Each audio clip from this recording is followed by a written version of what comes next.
नमस्कार मेरे प्यारे विद्यार्थियों। लास्ट क्लास में अपन मॉनसून के बारे में देख रहे थे। तो मॉनसून को प्रभावित करने वाले जो कारक हैं उनके बारे में अपन ने देख लिया था और ऋतु के अनुसार कौन कौन से जो क्रियाविधि है मॉनसून की वो भी हमने देख ली थी। हमने देखा था कि भारत में सबसे ज्यादा जो मॉनसून है वो आता है दक्षिणी पश्चिमी मॉनसून की वजह से भारत में सबसे ज्यादा बारिश होती है। तो आज हम बात करने वाले हैं दक्षिणी पश्चिमी मॉनसून की शाखाओं के बारे में। जो दक्षिणी पश्चिमी मॉनसून आता है भारत में उसकी कितनी शाखाएं हैं। तो अगर दक्षिणी पश्चिमी मॉनसून की शाखाओं की बात की जाए जो कि भारत में वर्षा करती हैं तो इसकी भारत में दो शाखाएं हैं। कौन कौन सी हैं? एक है अरब सागर की मॉनसून शाखा और एक है बंगाल की खाड़ी की मॉनसून शाखा। क्योंकि हमने पहले भी देखा है भारत में मॉनसून, अगर हम दक्षिणी पश्चिमी मॉनसून पवनों की बात करें तो दो साइड से प्रवेश करता है। ये भारत है तो यहाँ पे है बंगाल की खाड़ी, इस साइड में पूर्वी भाग में। तो इस साइड से जो मॉनसून प्रवेश करेगा वो हो गया बंगाल की खाड़ी की मॉनसून शाखा और यहाँ से जो प्रवेश करेगा ये हो गई अरब सागरीय शाखा। इस साइड में क्या है? पश्चिमी भाग में अरब सागर है। तो एक तो हो गई अरब सागरीय मॉनसून शाखा और एक हो गई बंगाल की खाड़ी की मॉनसून शाखा। तो दोनों शाखाओं को हम विस्तार से देखते हैं। सबसे पहले हम बात करते हैं दक्षिणी पश्चिमी मॉनसून की अरब सागरीय शाखा के बारे में। ये जो अरब सागरीय शाखा है इसकी तीन उपशाखाएं हैं। तो कौन कौन सी तीन उपशाखाएं हैं? तीन उपशाखाएं हैं इसकी। तीन उपशाखाएं कौन कौन सी हैं? पहली है पश्चिमी घाट की शाखा। इधर से ये है अरब सागर, यहाँ से क्या आ रही है? दक्षिणी पश्चिमी मॉनसून पवनें आ रही हैं। हमने देखा था नीचे से 0 डिग्री है, उसके बाद से क्या आ रही है, यानी जो हमारा विषुवत रेखा है उसके ऊपर से आ रही है व्यापारिक पवनें और दक्षिण पश्चिम की तरफ से आती हैं। तो ये क्या हो गई? दक्षिण पश्चिमी मॉनसून शाखा। और अरब सागर ये मॉनसून शाखा है। इसके तीन भाग हैं। पहला है पश्चिमी घाट की शाखा। हमने पढ़ा है जब हम भौतिक प्रदेशों के बारे में देख रहे थे तो ये वाला जो घाट है, ये वाला जो तट है, ये कौन सा है? पश्चिमी घाट। और इधर वाला है पूर्वी घाट। तो हम देख रहे हैं कि अरब सागर की तरफ से आने वाली शाखा जो है ये पहले आती है पश्चिमी घाट पे। यहाँ पे सबसे पहले आती है। यहाँ पे इनमें नमी की मात्रा अच्छी खासी है तो इस वाले घाट में, इस घाट से टकरा के यहाँ पे ये अच्छी खासी वर्षा करेंगे। जैसे ही उसके बाद इस घाट से सहारे जब नीचे उतरेंगे इस साइड में तो यहाँ पे ये पवनें कम वर्षा करेंगे। क्यों करेंगे? क्योंकि यहाँ पे इनमें ये वाला जो क्षेत्र है इधर वाला ये वृष्टि छाया क्षेत्र में आ गया। जिस साइड में पवनें घाट के आती हैं वहां पे वो अच्छी बारिश करते हैं और उसका जो दूसरा साइड है जहां से पवनें नीचे उतरती हैं वहां पे उनमें वर्षा की जो मात्रा है वो कम हो जाती है। क्योंकि ये वाला जो क्षेत्र है दूसरी साइड वाला क्षेत्र ये पड़ता है वृष्टि छाया क्षेत्र में। अगर आपसे कारण पूछा जाए कि जिस कोई भी पर्वत है जब पवनें उससे टकराती हैं तो उसका दूसरा साइड जो होता है वहां पे हमेशा वर्षा की मात्रा है वो कम होती है। तो कम क्यों होती है? क्योंकि वो वाला क्षेत्र पड़ता है वृष्टि छाया क्षेत्र में, इस वजह से वहां पे बारिश कम होती है, पवनें नीचे उतरती हैं वहां पे। यहाँ पे नमी की मात्रा जब ये टकराती हैं तब इनमें अच्छी खासी है, यहाँ पे अच्छी बारिश करती हैं। तो पश्चिमी घाट से टकरा के पश्चिमी ढाल पे भारी वर्षा करती है और पूर्वी ढाल की तरफ वर्षा की मात्रा कम हो जाती है। तो ये हमने देख लिया पश्चिमी घाट की शाखा। दूसरी है नर्मदा ताप्ती घाटी शाखा।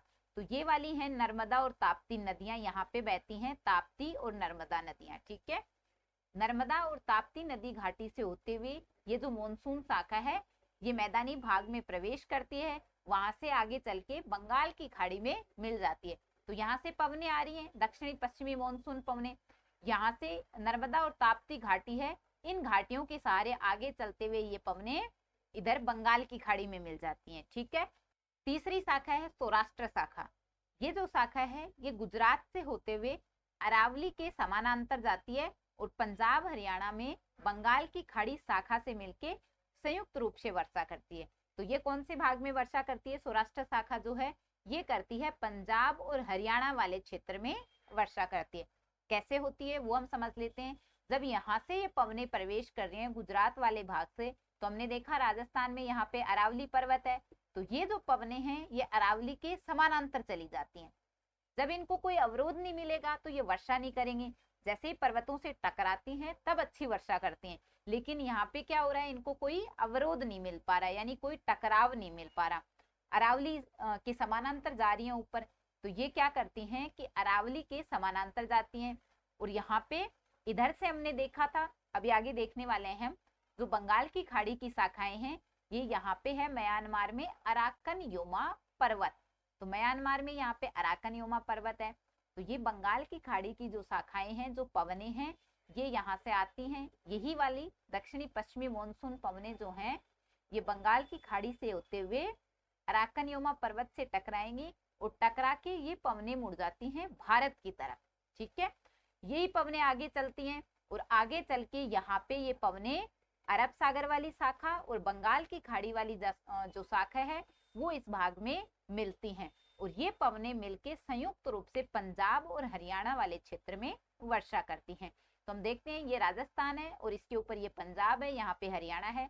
तो पंजाब और हरियाणा वाले क्षेत्र में संयुक्त रूप से शाखा करती हैं। सौराष्ट्र शाखा से बारिश होती है और इधर से आती है बंगाल की खाड़ी वाली शाखाएं, जो कि मिलके संयुक्त रूप से यहाँ पे वर्षा करती हैं।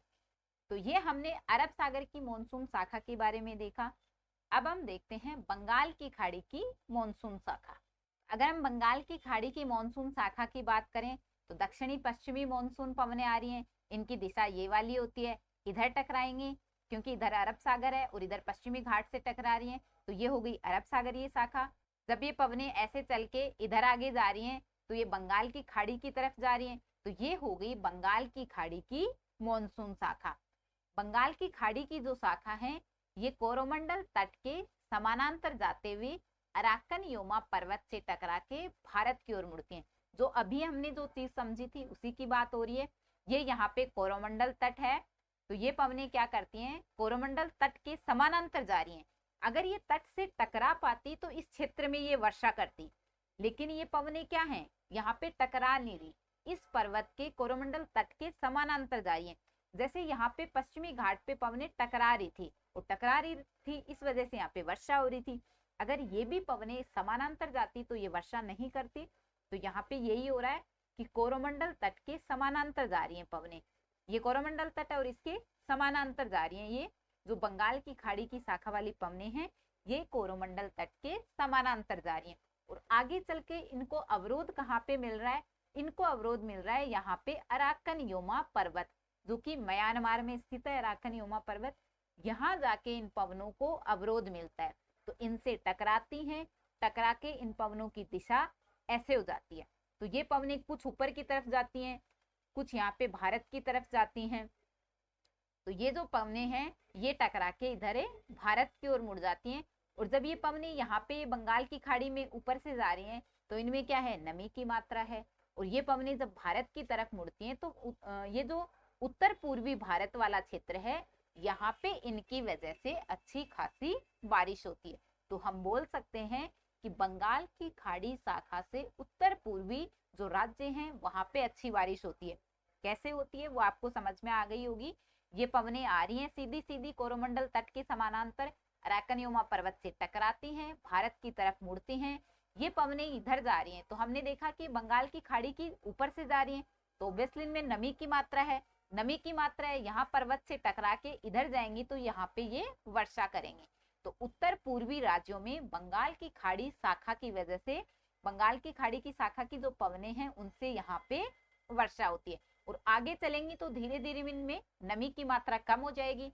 तो हम ये भी बोल सकते हैं कि बंगाल की खाड़ी की जो शाखा है, वो जो पवनें हैं, उनकी वजह से जैसे जैसे हम पूर्व से पश्चिम की ओर जाते हैं तो वर्षा की मात्रा धीरे धीरे क्या होती है, कम होती जाती है। तो वर्षा की मात्रा कम क्या हो रही है, धीरे धीरे कम होती है। तो कथन आता है, अगर आपसे पूछा जाए कि बंगाल की खाड़ी की मॉनसून शाखा की वजह से पूर्व से पश्चिम की तरफ जाने पे वर्षा की मात्रा कम होती है या फिर अधिक होती है, तो वर्षा की मात्रा क्या होगी, कम होगी। क्यों कम होगी, क्योंकि यहाँ पे तो इन पवनों में नमी बनी हुई है। बंगाल की खाड़ी की वजह से इसके ऊपर से आई है, समुद्री भाग से आई है, तो इनमें नमी बनी हुई है, तो ये इस वाले भाग में तो वर्षा करेंगे। लेकिन धीरे धीरे जैसे ये पवनें आगे की तरफ बढ़ेंगी तो इनमें नमी की मात्रा कम हो जाएगी, तो वर्षा की मात्रा भी कम हो जाएगी। इसलिए हम बोल सकते हैं कि पूर्व से पश्चिम की तरफ जाने पे वर्षा की मात्रा कम होती है। तो ये आपको ध्यान रखना है, सीधा सीधा प्रश्न बनता है, कथन में भी पूछ सकता है। ऐसे ही हम इधर का भी बोल सकते हैं कि अरब सागरीय मॉनसून शाखा की वजह से पश्चिम से पूर्व की तरफ जाने पे वर्षा की मात्रा क्या होगी, कम होगी। कैसे होगी वो आपको समझ में आ गया होगा, क्योंकि ये पवने सबसे पहले पश्चिमी भाग में ज्यादा बारिश करेंगे, ठीक है, क्योंकि पूर्वी भाग तक जाते जाते इनमें नमी की मात्रा कम हो जाएगी।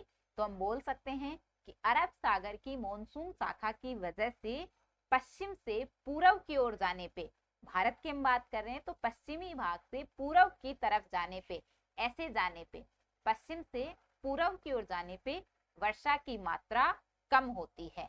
तो ये चीजें आपको ध्यान रखनी है, सीधा सीधा कथन में पूछा जाता है, तो कंफ्यूज नहीं होना, बिल्कुल भी कंफ्यूजन नहीं होगा, आपको समझ में आ गई होंगी चीजें, ठीक है।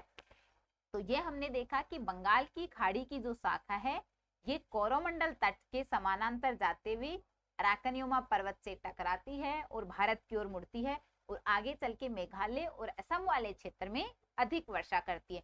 तो ओवरऑल हम बोल सकते हैं कि उत्तर पूर्वी राज्यों में पूर्वी राज्य जो है वहां पे वर्षा करती है, और उनमें से ज्यादा वर्षा कहाँ पे होती है, मेघालय और असम वाले क्षेत्र में, और हिमालय के साथ साथ पूर्व से पश्चिम की ओर बढ़ते हैं। तो ये हमने देखा था, ये हिमालय पर्वत है, तो ये पवने जो हैं वो हिमालय के समानांतर आगे चल के पूर्व से पश्चिम की ओर आगे बढ़ती हैं हिमालय के साथ साथ में, और आगे चल के ये पंजाब और हरियाणा में अरब सागर की सौराष्ट्र शाखा से मिल जाती हैं। तो ये हमने देखा था, यही पवने इधर से जो अरब सागर वाली शाखाएं आ रही हैं, जो अरब सागर की सौराष्ट्र शाखा आ रही है, वहां से पंजाब हरियाणा वाले क्षेत्र में मिल जाती हैं और वहां पे संयुक्त रूप से वर्षा करती हैं दोनों पवने मिलकर।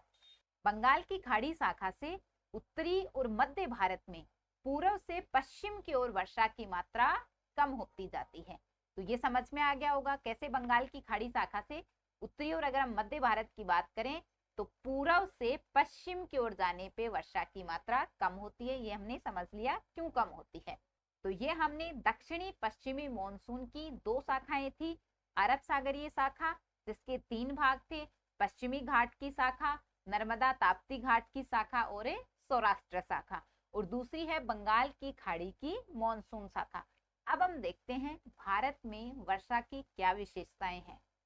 तो अगर हम भारत में वर्षा की विशेषताओं की बात करें तो भारत की औसत वार्षिक वर्षा कितनी है, सीधा सीधा प्रश्न पूछा जाता है कि भारत की औसत वार्षिक वर्षा कितनी है।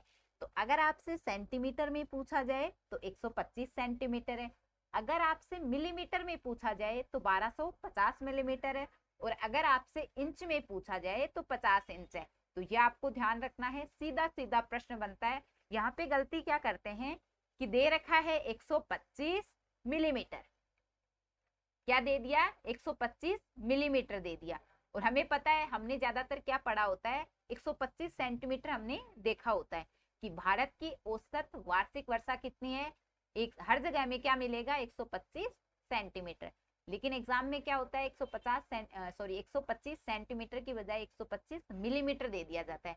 और वहां पे हम क्या गलती करते हैं, हम देखते नहीं है कि सेंटीमीटर दे रखा है या फिर मिलीमीटर दे रखा है, हम डायरेक्ट क्या करते हैं टिक करते हैं 125 और हमारा उत्तर गलत हो जाता है। ये चीजें आपको ध्यान रखनी है कि सेंटीमीटर दे रखा है, मिलीमीटर दे रखा है या फिर इंच दे रखा है, तो तीनों चीजों के हिसाब से आपको अलग अलग ध्यान रखना है। अगर सेंटीमीटर में बात की जा रही है तो 125 सेंटीमीटर है, अगर मिलीमीटर में बात की जा रही है तो 1250 मिलीमीटर है, और अगर इंच में बात की जा रही है तो 50 इंच में जो औसत वर्षा है ये भारत की औसत वर्षा है। भारत में अगर हम मॉनसून के समय की बात करें तो कोई ऐसे फिक्स एग्जैक्ट नहीं बोल सकते हैं, हम आगे पीछे होता रहता है, इसलिए हम भारतीय मॉनसून को बोल सकते हैं कि अनिश्चित और अनियमित है। भारतीय मॉनसून के बारे में हम क्या बोल सकते हैं कि भारतीय मॉनसून जो है वो अनिश्चित और अनियमित है। अगर कथन आ जाए कि भारतीय मॉनसून अनिश्चित और अनियमित है, कथन सही है या गलत है, तो बिल्कुल सही कथन है। हम कह सकते हैं भारतीय मॉनसून के बारे में कि भारतीय मॉनसून जो है वो अनिश्चित और अनियमित है। अगर हम बात करें वर्षा ऋतु में तो दक्षिण भारत की अगर हम बात करें तो पश्चिम से पूर्व की ओर, दक्षिण भारत नीचे वाला है, पश्चिम से पूर्व की ओर, तो पश्चिम से पूर्व की ओर जाने पे वर्षा की मात्रा कम होती है। कैसे होती है समझ में आ गया। हमने देखा इधर अरब सागर की शाखा से वर्षा होती है, पश्चिमी घाट के इधर ज्यादा वर्षा होती है, और धीरे धीरे पवनें जब आगे की तरफ जाती हैं तो यहाँ पे अरब सागरीय शाखा से पश्चिमी भाग में ज्यादा बारिश होती है, और धीरे धीरे आगे की तरफ चलने पे इनमें नमी की मात्रा कम हो जाती है इन पवनों में, और पूर्वी भाग में वर्षा की मात्रा कम होती है। तो ये कथन बिल्कुल सही है। अगर आपसे ये कथन पूछा जाए तो ये क्या है, बिल्कुल सही कथन है। सीधा सीधा कथन पूछा जा सकता है कि वर्षा ऋतु में पश्चिम से, दक्षिणी भारत की हम बात कर रहे हैं, पश्चिम से पूर्व की ओर वर्षा की मात्रा कम होती है या अधिक होती है। तो हमें रटना नहीं है बिल्कुल भी। अभी हमने समझा है क्यों कम होती है, तो वर्षा की मात्रा कम होती है। क्यों कम होती है ये आपको अच्छे से समझ आ गया होगा। और अगर हम उत्तरी और मध्य भारत की बात करें, वर्षा ऋतु की पूरी बात चल रही है, उत्तरी और मध्य भारत की बात करें तो हमने देखा कि उत्तरी और मध्य भारत में जो बंगाल की खाड़ी शाखा है उसकी वजह से भी बारिश हो रही थी। ये इधर से कोरोमंडल तट के समानांतर पवनें जा रही थी, यहाँ अराकनियोमा पर्वत से टकरा के ये बंगाल की खाड़ी शाखा की जो पवनें हैं ये भारत की तरफ मुड़ रही थी, और इनकी वजह से उत्तर पूर्वी भारत में बारिश है वो यहाँ पे ज्यादा हो रही थी। और धीरे धीरे आगे चलेंगे ये पवनें तो बारिश कम हो रही है। तो हम बोल सकते हैं कि पूर्व से पश्चिम की तरफ जाने पे वर्षा की जो मात्रा है वो क्या हो रही है, धीरे धीरे कम होती जा रही है। तो अगर हम उत्तरी और मध्य भारत की बात करें, ये जो पवनें हैं बंगाल की खाड़ी वाली, इनसे हमने देखा, देखो दक्षिण भारत में इनकी वजह से बारिश नहीं हो रही। क्यों नहीं हो रही, क्योंकि कोरोमंडल तट के समानांतर जा रही हैं ये पवनें, ये कोरोमंडल तट के समानांतर जा रही हैं। अगर ये यहाँ पे टकराती तो इनकी वजह से यहाँ पे बारिश होती, लेकिन ये यहाँ पे क्या कर रही है, इसके समानांतर जा रही है। तो दक्षिण भारत में जो बंगाल की खाड़ी की शाखा है उनकी वजह से वर्षा ऋतु में यहाँ पे जो बारिश है वो नहीं हो पाती। ठीक है, तो इनकी वजह से बारिश कहाँ हो रही है, उत्तर और मध्य भारत में बारिश हो रही है। तो उत्तरी और मध्य भारत में पूर्व से पश्चिम की ओर वर्षा की मात्रा कम होती जाती है, पूर्वी भाग में ज्यादा होती है, और धीरे धीरे पश्चिम की तरफ जाने पे वर्षा की मात्रा कम होती है। और क्यों कम होती है ये आपको अच्छे से समझ आ गया होगा। अब हम देखें कि भारत में सबसे ज्यादा वर्षा कहाँ पे होती है, तो मेघालय में एक जगह है मौसिनराम। पहले चेरापूंजी हुआ करता था, जो कि अब उसका स्थान किसने ले लिया है, मौसिनराम में। चेरापूंजी भी मेघालय में ही पड़ता था, और मौसिनराम जो है ये भी मेघालय में पड़ता है। अब आपको ध्यान रखना है सबसे ज्यादा वर्षा होती है मौसिनराम में, जो कि मेघालय में पड़ता है। तो भारत में सबसे ज्यादा वर्षा होती है मौसिनराम में।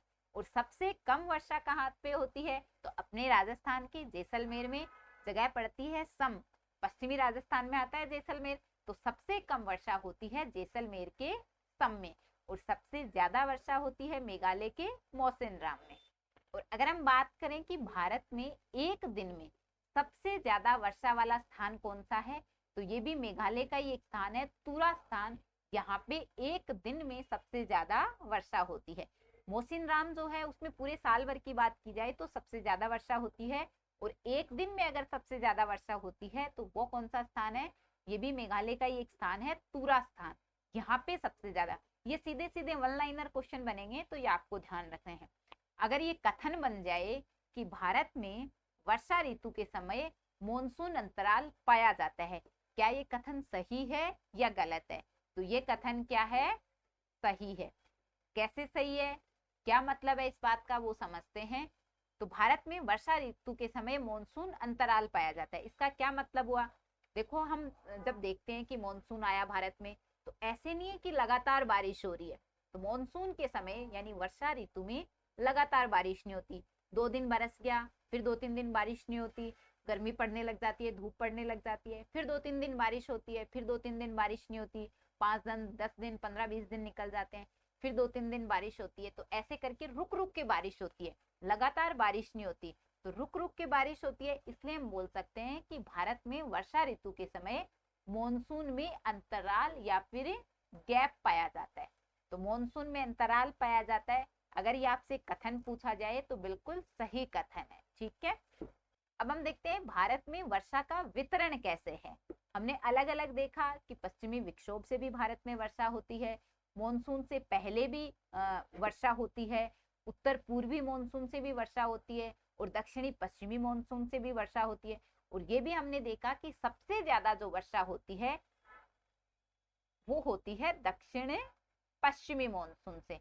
तो ये हमने देखा, ये हमने कई बार इसके बारे में बात कर ली है कि भारत में सबसे ज्यादा बारिश होती है दक्षिणी पश्चिमी मॉनसून से। तो सबसे ज्यादा बारिश तो होती है दक्षिणी पश्चिमी मॉनसून से। उसके बाद होती है उत्तर पूर्वी मॉनसून। कौन सा वाला था उत्तर पूर्वी मॉनसून? ये उत्तरी भारत है। तो यहाँ पे हमने देखा कि उत्तर पूर्वी मॉनसून से जो पवनें आ रही थी, कब ये कंडीशन बन रही थी? जब शीत ऋतु में उत्तर भारत में क्या होता है, टेम्परेचर लो होता है। जब टेम्परेचर लो होगा तो प्रेशर क्या होगा, हाई होगा। इसकी तुलना में अगर हम जलीय भाग की बात करें तो टेम्परेचर हाई होगा तो प्रेशर क्या होगा, लो होगा।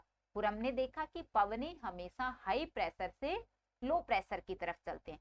तब पवनों की दिशा क्या हो जाती है, उत्तर पूर्वी मॉनसून, यानी कि ये उत्तर पूर्व से लेके इस साइड में पवनें चलती हैं। तो ये वाला जो मॉनसून आता है वो कहलाता है उत्तर पूर्वी मॉनसून। अब इससे बारिश कैसे नहीं होती? देखो, इससे बारिश कम क्यों होती है? क्योंकि यहाँ से जब ये पवनें आती हैं तो ये क्या है, स्थलीय भाग है। अब ये जो पवनें हैं इनको नमी नहीं मिल पाई, तो नमी की मात्रा इनमें नहीं होने की वजह से ये यहाँ पे वर्षा नहीं करती।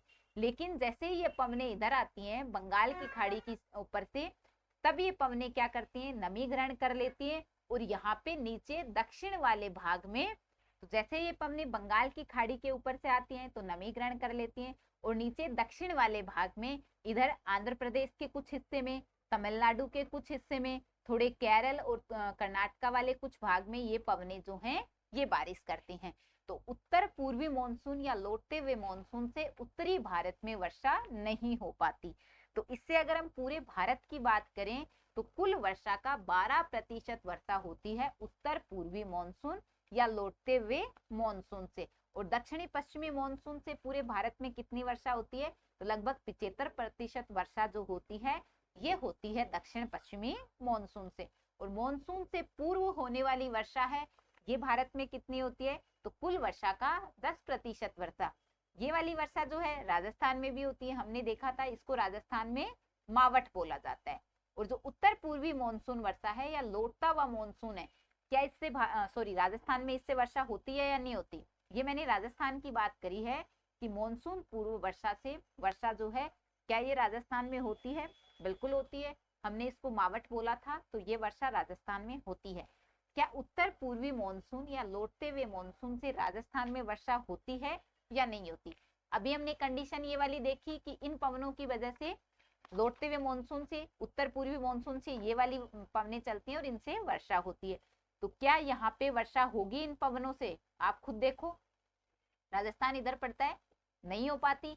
इनसे केवल इस वाले भाग में वर्षा होती है, बंगाल की खाड़ी से नमी ग्रहण करेंगी और थोड़ा इधर आंध्र प्रदेश, तमिलनाडु, केरल और कर्नाटका वाले तट में ये पवनें वर्षा करती हैं। तो इनसे राजस्थान में वर्षा नहीं होती। कई बार पूछा हुआ प्रश्न है, आपको ध्यान रखना है, उत्तर पूर्वी मानसून या फिर लौटते हुए मानसून से राजस्थान में वर्षा नहीं होती। दक्षिणी पश्चिमी मानसून से भी राजस्थान में वर्षा होती है, ये हमने देखा था। इधर राजस्थान है, ठीक है, तो इधर क्या आती है, इन पवनों से राजस्थान में वर्षा होती है। ठीक है, कितनी होती है उसकी बात नहीं कर रहे हैं, होती है या नहीं होती उसकी बात कर रहे हैं। तो दक्षिणी पश्चिमी मानसून से राजस्थान में वर्षा होती है। और अगर हम पूरे भारत की बात करें तो कुल वर्षा का 75% वर्षा जो है ये होती है दक्षिणी पश्चिमी मानसून से। उत्तर पूर्वी मानसून या लौटते हुए मानसून से राजस्थान में वर्षा नहीं होती। और इसमें पूरे भारत की बात करें तो कुल वर्षा का 12% वर्षा होती है लौटते हुए मानसून से। मानसून पूर्व वर्षा है, ये भारत में कुल वर्षा का 10% वर्षा करती है और इससे राजस्थान में भी वर्षा होती है। और अगर हम पश्चिमी विक्षोभ और बाकी जो भी कारक बच के उनकी वजह से वर्षा की बात करें तो कुल वर्षा का भारत में कुल वर्षा का 3% वर्षा होती है पश्चिमी विक्षोभ और अन्य की वजह से। ठीक है, और इनसे राजस्थान में भी वर्षा होती है। तो इसमें से केवल एक कारक है, एक है कंडीशन, उत्तर पूर्वी मानसून और लौटता हुआ मानसून, जिससे कि राजस्थान में वर्षा नहीं होती। अगर आपसे यहाँ पे प्रश्न पूछ लिया जाए कि निम्न में से किससे राजस्थान में वर्षा नहीं होती, इसको मैं अगर 1 नंबर दे दूं ये 2 नंबर, ये 3 नंबर और ये 4 नंबर। तो निम्न उपयुक्त में से किसकी वजह से राजस्थान में वर्षा नहीं होती? तो 1 नंबर से भी होती है, 2 नंबर नहीं होती, 3 नंबर से होती है और 4 नंबर से होती है। तो कई बार पूछा हुआ प्रश्न है, ये प्रश्न बनता है एग्जाम में, आपको ध्यान रखना है, ठीक है। अब हम देखते हैं भारत में सबसे ज्यादा वर्षा वाले क्षेत्र कौन से हैं। हमने जगह की बात करी थी, अब हम ओवरऑल क्षेत्र की बात करते हैं जहाँ पे ज्यादा बारिश होती है। पश्चिमी घाट का पश्चिमी ढाल, हमने देखा था क्यों होती है यहाँ पे सबसे ज्यादा वर्षा। कोरोमंडल तट, ये वाला, यहाँ पे भी वर्षा होती है। उत्तर पूर्वी मानसून की वजह से उत्तर पूर्वी राज्यों में यहाँ पे भी होती है। अराकन योमा पर्वत से टकरा के पवने, बंगाल की खाड़ी वाली पवने यहाँ पे बारिश करती हैं, इनके अधिकांश भाग में होती है उत्तर पूर्वी राज्यों के। और पश्चिमी बंगाल का जो पूर्वी भाग है, यहाँ पे भी वर्षा होती है। और अंडमान निकोबार और लक्षद्वीप समूह, तो ये भारत के वो क्षेत्र हैं जहाँ पे ज्यादा बारिश होती है। और अगर हम कम बारिश वाले क्षेत्रों की बात करें कि भारत के कौन कौन से क्षेत्र हैं जहाँ पे न्यूनतम वर्षा होती है, पश्चिमी राजस्थान, जिसमें कि पूरे भारत में सबसे कम वर्षा होती है। दक्षिणी पंजाब में, दक्षिणी हरियाणा में, उत्तरी गुजरात में, भारतीय पूरे जो मरुस्थल वाला क्षेत्र है वहां पे, लद्दाख क्षेत्र में, और पश्चिमी घाट का जो वृष्टि छाया क्षेत्र है, कौन सा वाला क्षेत्र था, इस घाट के इधर वाला जो क्षेत्र है ये कहलाता है वृष्टि छाया क्षेत्र। तो पश्चिमी घाट के वृष्टि छाया क्षेत्र में कम वर्षा होती है और इसी को बोला जाता है दक्षिणी पठार का आंतरिक भाग। इसी को क्या बोला जाता है, ये दक्षिणी वाला पठार है, तो इसका ये वाला क्या हो गया, आंतरिक भाग हो गया। तो दक्षिणी पठार का आंतरिक भाग भी क्या होता है, कम वर्षा वाला क्षेत्र है। अगर हम भारत में वर्षा की परिवर्तिता की बात करें कि सबसे ज्यादा वर्षा की मात्रा में परिवर्तन कहाँ पे आता है, तो जिन क्षेत्रों में कम वर्षा होगी वहीं पे सबसे ज्यादा परिवर्तिता होती है। और जिन क्षेत्रों में ज्यादा बारिश होती है वहां पे परिवर्तन की जो मात्रा है वो कम होती है। तो सबसे कम वर्षा होती है राजस्थान और गुजरात वाले क्षेत्र में। तो वर्षा की सर्वाधिक परिवर्तिता जो है वो रहती है सबसे ज्यादा राजस्थान में, और उसके बाद दूसरे नंबर पे आती है गुजरात में। और सबसे कम परिवर्तिता कहाँ पे रहती है, केरल में, क्योंकि सबसे ज्यादा वर्षा होती है यहाँ पे, और मालाबार तट में।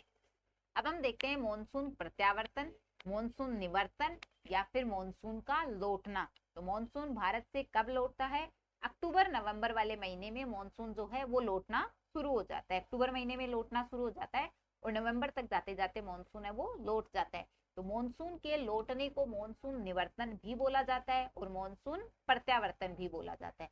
तो अगर आपसे मॉनसून प्रत्यावर्तन भी पूछ लिया जाए कब होता है, तो अक्टूबर नवंबर के महीने में होता है मॉनसून प्रत्यावर्तन। तो मध्य अक्टूबर के लगभग उत्तरी भारत से, तो सबसे पहले मॉनसून लौटना शुरू करता है उत्तरी भारत में, जिसमें कि राजस्थान भी आता है। तो सबसे पहले आता है पश्चिमी राजस्थान से मॉनसून जो है वो लौटना शुरू करता है। तो मध्य अक्टूबर तक लगभग उत्तरी भारत से मॉनसून जो है वो लौट जाता है। अब मॉनसून लौट गया तो उससे क्या होगा, आसमान साफ हो जाता है। अब मॉनसून तो लौट गया लेकिन वायु में नमी की जो मात्रा है वो अभी भी बनी हुई है, क्योंकि नमी की मात्रा एकदम से गायब नहीं होती, धीरे धीरे नमी की मात्रा क्या है, कम होती जाती है।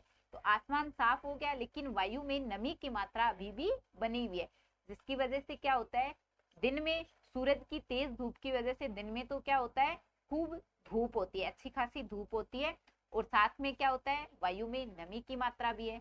तो उससे जो चिपचिपा मौसम होता है, जो मॉइस्चर वाला जो मौसम रहता है वो रहता है, उस वजह से मौसम कैसा होता है, मौसम कष्टदायी होता है, चिपचिपापन वाला मौसम है वो होता है।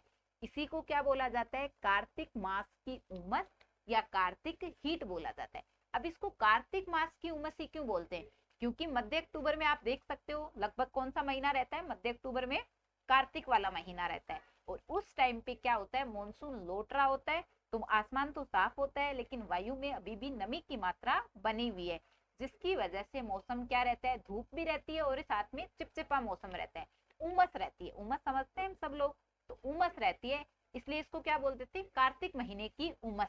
उस टाइम पे अगर हम हिंदू महीनों की बात करें तो कार्तिक महीना चल रहा होता है, तो इसको बोल देते हैं कार्तिक मास की उमस, या इसी को बोल देते हैं कार्तिक हीट। और अगर हम रात्रि के तापमान की बात करें तो रात्रि में तापमान मौसम जो है वो सुहावना रहता है, दिन का जो मौसम है वो कष्टदायी मौसम होता है, और रात्रि का जो मौसम रहेगा वो कैसा रहेगा, सुहावना रहता है, ठीक है, क्योंकि रात्रि में धूप नहीं रहती, केवल नमी बनी हुई है, उससे ठंडी ठंडी हवाएं चलती हैं। अब हम ऋतु के बारे में देख लेते हैं। यहाँ से सीधे सीधे प्रश्न बन जाते हैं। कई बार कोई भी ऋतु का नाम दे दिया जाता है, किस महीने में पड़ती है, या तो आपसे हिंदू महीने पूछेगा या आपसे अंग्रेजी महीने पूछेगा। तो मोटा मोटी हम इसके बारे में देख लेते हैं। अगर सीधा सीधा प्रश्न बन जाए तो आप गलत ना करो उसको। तो ऋतु का नाम कौन से महीने में पड़ती है। अगर बसंत ऋतु की बात करें, एक अगर आप ध्यान रख लोगे, केवल आपको ऋतु के नाम जो हैं वो याद रखने हैं और एक एक महीना इनका याद रखना है। उसके बाद लगातार सीक्वेंस में महीने चलेंगे सारे। तो सबसे पहले ऋतु जो है वो आपको सीक्वेंस वाइज, क्रम वाइज याद रखनी है। बसंत ऋतु कब आती है, चैत्र बैसाख में आती है, और सब में हम 2-2 महीने लेके चल रहे हैं, 2-2 महीने में रहती हैं ये ऋतुएं। और अगर अंग्रेजी महीने की बात करें तो मार्च अप्रैल में रहती है बसंत ऋतु। चैत्र बैसाख में हिंदू महीने के अनुसार, अंग्रेजी महीने में मार्च अप्रैल में रहती है बसंत ऋतु। उसके बाद आती है ग्रीष्म ऋतु। ग्रीष्म ऋतु देखो, चैत्र आ गया, बैसाख आ गया, उसके बाद कौन सा महीना आता है, ज्येष्ठ और आषाढ़। तो जेठ और आषाढ़ के महीने में रहती है ग्रीष्म ऋतु। अंग्रेजी महीनों की बात करें तो मार्च आ गया, अप्रैल आ गया, उसके बाद मई जून, 2 महीने ले लो अगले, उसके बाद अगले 2 महीने, उसके बाद अगले 2 महीने, उसके बाद अगले 2 महीने, और उसके बाद अगले 2 महीने। सेम ऐसे ही हिंदी महीनों में भी है, उसके बाद के अगले 2 महीने, उसके बाद के अगले 2 महीने, उसके बाद के अगले 2 महीने, और उसके बाद के अगले 2 महीने। तो केवल ऋतुओं के जो नाम हैं वो आपको क्रम वाइज याद रखने हैं, और केवल एक ऋतु का नाम आप ध्यान रख लो, मतलब कौन से महीने में आती है वो याद कर लो। बाकी आप अपने आप कर लोगे, बाकी याद करने की जरूरत नहीं है फिर। तो हमने देखी वर्षा ऋतु कब आती है, श्रावण भाद्रपद महीने में, जुलाई अगस्त में। तो ये अपन को सब जानते हैं कि जुलाई अगस्त में बारिश का मौसम रहता है, ठीक है। और मई जून में क्या रहती है, ग्रीष्म ऋतु रहती है। शरद ऋतु आश्विन कार्तिक में, और सितंबर अक्टूबर, अंग्रेजी महीनों की बात करें तो सितंबर अक्टूबर में। उसके बाद आती है हेमंत ऋतु, जो कि मार्गशीर्ष और पौष के महीने में रहती है। अंग्रेजी महीनों की बात करें तो नवंबर दिसंबर में रहती है। उसके बाद आती है शिशिर ऋतु, जो कि माघ फाल्गुन होली वाले समय पे रहती है, और जनवरी फरवरी में रहती है। तो यह आप 1-2 बार देख लेना, सीधा सीधा प्रश्न बन जाता है, इसलिए मैंने आपको बताया है। आगे देखते हैं। भारतीय मौसम विभाग जो है वो मॉनसून के आने से पहले मॉनसून की भविष्यवाणी करता है। तो ये हम सब जानते हैं कि मॉनसून की भविष्यवाणी जो है ये कौन करता है, भारतीय मौसम विभाग करता है। तो ये आपसे नहीं पूछा जाएगा कि भारतीय मॉनसून की भविष्यवाणी कौन करता है, कौन सा विभाग करता है, तो ये प्रश्न नहीं बनेगा। भारतीय मौसम विभाग करता है, हम सब जानते हैं, ये नहीं बनेगा। प्रश्न क्या बनता है कि कितने कारकों के आधार पे मौसम की भविष्यवाणी करता है। कई बार पूछा हुआ प्रश्न है कि भारतीय मौसम विभाग मॉनसून के आने से पहले मॉनसून की भविष्यवाणी जो करता है वो कितने कारकों के आधार पे करता है। तो ये करता है 16 कारकों के आधार पे, ये आपको ध्यान रखना है। कितने कारकों के आधार पे करता है मौसम विभाग मौसम की भविष्यवाणी, तो 16 फैक्टर, 16 कारक या 16 मापदंड हम बोल सकते हैं। 16 कारकों के आधार पे मौसम विभाग जो है वो मॉनसून की भविष्यवाणी करता है। तो ये कई बार पूछा हुआ प्रश्न है कि भारतीय मौसम विभाग मॉनसून के आने से पहले मॉनसून की भविष्यवाणी जो करता है वो कितने कारकों के आधार पे करता है। तो मुख्यतः 16 कारकों के आधार पे भविष्यवाणी करता है, तो आपको ध्यान रखना है। तो ये हमने आज की क्लास में दक्षिणी पश्चिमी मॉनसून की शाखाओं के बारे में देखा। भारत में कौन कौन सी शाखाओं से, कौन कौन सी तरफ के मॉनसून से कितनी बारिश होती है, ऋतुओं के बारे में देखा, वर्षा की विशेषताओं के बारे में देखा। तो नेक्स्ट क्लास में हम देखने वाले हैं भारतीय मॉनसून को सबसे ज्यादा प्रभावित करने वाले कारक कौन कौन से हैं, इसके बारे में हम बात करेंगे नेक्स्ट क्लास में। तो आज हम इतना ही देखते हैं। कई बच्चे पीडीएफ के लिए बोलते रहते हैं, तो पीडीएफ जो है वो आपको टेस्ट सीरीज के साथ मिल जाएगी। तो जल्दी हम टेस्ट सीरीज लेके आएंगे, जैसे ही अपना ये कंप्लीट हो जाता है तो टेस्ट सीरीज के साथ में आपको सभी की अभी तक की जो सारी पीडीएफ हैं जो मैंने पढ़ाया है वो सारी पीडीएफ आपको मिल जाएंगी टेस्ट सीरीज के साथ में। तो उसके लिए आप निश्चिंत रहें, उसकी आप कोई टेंशन ना लें, टेस्ट सीरीज के साथ में आपको सारी पीडीएफ दे दी जाएंगी। तो आज हम इतना ही करते हैं, मिलते हैं नेक्स्ट क्लास में। Thank you students.